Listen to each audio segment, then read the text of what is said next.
Miss হবে না আপনার পছন্দের টিভি শো। দেখুন জি5 অ্যাপে একদম ফ্রি।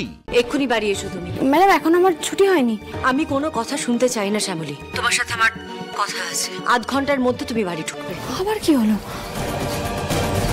আকাশ, তোমার কফি আর sandwich. Thank you so much. বলছি কি আকাশ, শ্যামলী, আমাদের একটা ইম্পর্টেন্ট মিটিং চলছে, আপনি এখন আসুন। আকাশ তোমার সাথে আমার কিছু কথা আছে, খুব জরুরি কথা। এটা তোমার জীবনের সঙ্গে জড়িত আছে, তাই প্লিজ পারলে একবার ক্যান্টিনে এসো। শ্যামলী, পার্সোনাল কথা যে অফিসের স্পেসে বলা যায় না, এটা তো আপনি খুব ভালো করে জানেন। Please maintain the decorum.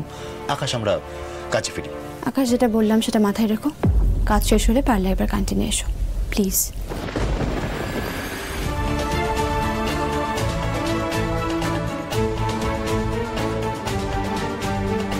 কি বলতে চান শ্যামলদি? কি এমন জরুরি কথা?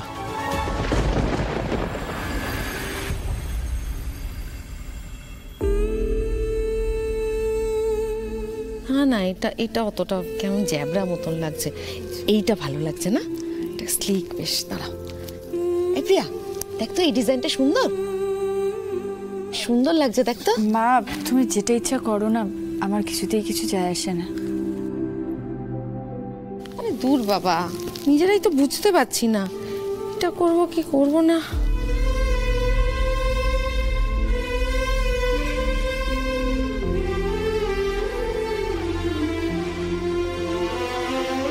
এই ব্রো, কোথায় থাকিস? বোনের বিয়ে, মেহেন্দি পড়বে, দেখ না একটা ডিজাইন চুজ করে দে না। আমি আর দিদিভাই মিলে কি ডিজাইন চুজ করবে বলতো? তুই একটা করে দে। কাকিমণি, এটা তো খুব একটা সুখের বিয়ে হচ্ছে না।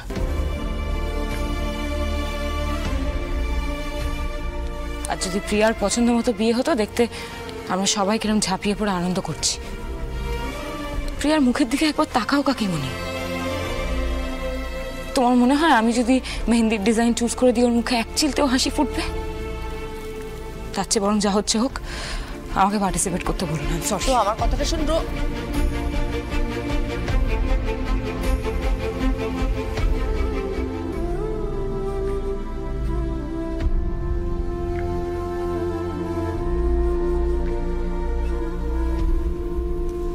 আচ্ছা দিদিভাই, তুমি বলো তো, মা হিসেবে কি আমরা খুব ভুল করে ফেলেছিলাম কিছু?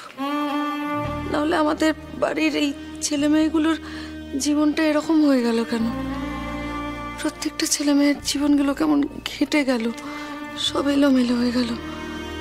অনিটা ভালো নেই, প্রিয়াটা এরকম একটা কাণ্ড করে ফেললো, আর রোহিণীটা বুঝতে পারছি না ও কি ভাবছে, কি করবে। ও দিদি ভাই দেখো, আমি কি বলি, তুমি এবার হালটা ধরো। কই দেখি কি ডিজাইন করছিস। সত্যিই তো আমাদের ছেলে মেয়েদের জীবনগুলো কেমন এলোমেলো হয়ে আছে। রোহিণীকে নিয়ে পড়ে ভাববো, কিন্তু অনি তো ওখানে অহনার সাথে খুব যন্ত্রণায় আছে। কি করেছে অনি? না ম্যাডাম, স্যার কিছু করেননি। আপনি জানেন অহনা ওই কি? না, আমি কিছু বলবো না। কি বলতে চাইছিল শ্যামলী? কি ইঙ্গিত দিচ্ছিল? বলছে বরের নাম কি দিয়ে শুরু হচ্ছে।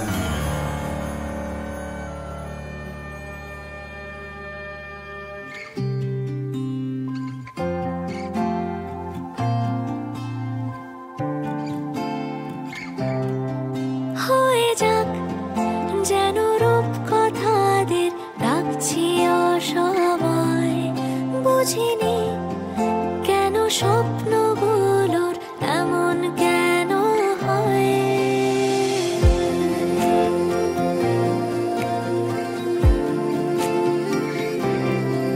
হয়ে যাক যেন রূপ কথাদের ডাকছি অসময়, বুঝিনি কেন স্বপ্নগুলোর এমন কেন হয়। সে তুমি এত অল্প কথায় বুঝিয়েছো আমায়। ওর বরের নাম আকাশ। আ দিয়ে ডিজাইনটা করো। গোপনে মন ভেসেছে কোন গোপনে মন ভেসেছে। অপেক্ষা করি, এখান দিয়ে তো আকাশ বেরোবে, ওকে ধরতেই হবে আমাকে আজকে।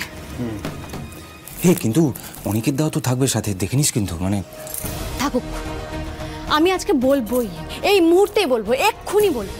প্রয়োজন পড়লে চিৎকার করে বলে দেবো যে প্রিয়া দিদি অন্য কাউকে ভালোবাসে। আমি বলে দেবো প্রিয়া দিদির বিয়ে ভাঙতেই হবে, ভাঙতেই হবে ওর বিয়েটা। শোনো না, আচ্ছা তুমি প্রথমবার এলে আমাদের অফিসে, চলো আমি তোমাকে ছেড়ে আসি বাড়িতে, চলো। বাড়িতে খুব ভালো হয়, কিন্তু আমি তো গাড়ি নিয়ে এসেছি অনিকেত দা। ও তুমি গাড়ি এনেছো? ঠিক কোনো ব্যাপার না, আমি তোমার গাড়ি করেই তোমাকে বাড়িতে ছেড়ে দিয়ে আসছি। হ্যাঁ মানে আমার গাড়িটা থাকুক আজকে অফিসে, চলো।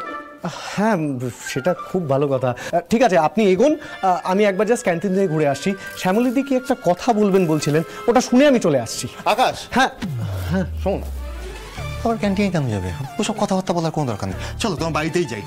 না না অনিকেত দা, আসলে শ্যামলীদি খুব ইনসিস্ট করছিলেন, আসলে প্রিয়ার সঙ্গে বিয়ের ব্যাপার নিয়ে কিছু একটা কথা বলবেন বলছিলেন, আমি জাস্ট শুনেই চলে আসছি। প্রিয়ার ব্যাপারে আর নতুন করে কি জানার আছে তোমার?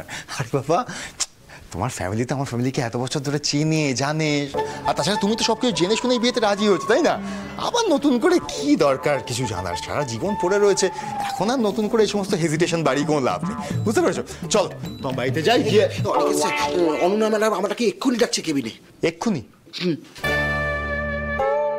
না মানে এখন তো হবে না, আমার একটা পার্সোনাল কাজ আছে, আমাকে সেটা এক্ষুনি করতে হবে। তুমি বলো, আমি কালকে ফার্স্ট হাফ এসে সব কাজ করবো, এখন যাও। না না, আপনাকে এক্ষুনি ডাকছে, খুব দরকার।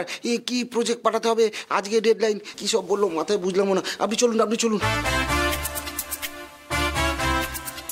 আকাশকে একা ছেড়ে দেবো? শ্যামলীর সাথে ওর যদি দেখা হয়ে যায়, কিন্তু আমি যদি না যাই তাহলে তো আবার অনন্য অফেন্ডেড হবে। ঠিক আছে তুমি যাও, আমি আসছি। আকাশ, হ্যাঁ তুমি না এক কাজ করো, তুমি তোমার গাড়ি থেকে আমার জন্য অপেক্ষা করো, আমি 10 মিনিটের মধ্যে চলে আসছি। আমি 10 মিনিট আগেই চলে আসবো, ঠিক আছে? তুমি তার অন্য কোথাও যাবে না, ডিরেক্ট তোমার গাড়িতে গিয়ে আমার জন্য অপেক্ষা করো। আসছে আসছে আসছে আসছে, আকাশ আসছে, একাই, হ্যাঁ একাই আছে, বুঝলি তো? খুব ভালো, এই কিন্তু সুযোগ। হ্যাঁ হ্যাঁ, রেডি তো তুই? একদম রেডি। ঠিক আছে, আমি ওদিকটা আছি।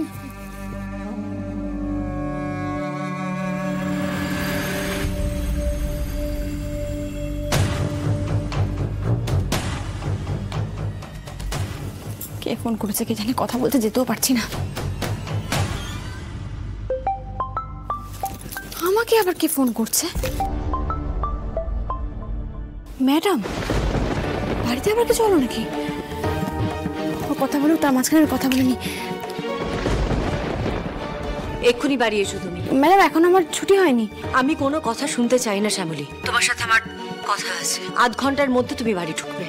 ম্যাডাম, কে কি কেটে দিল? আবার কি হলো? জি5 ডাউনলোড করুন আর সব এপিসোড দেখুন একদম ফ্রি।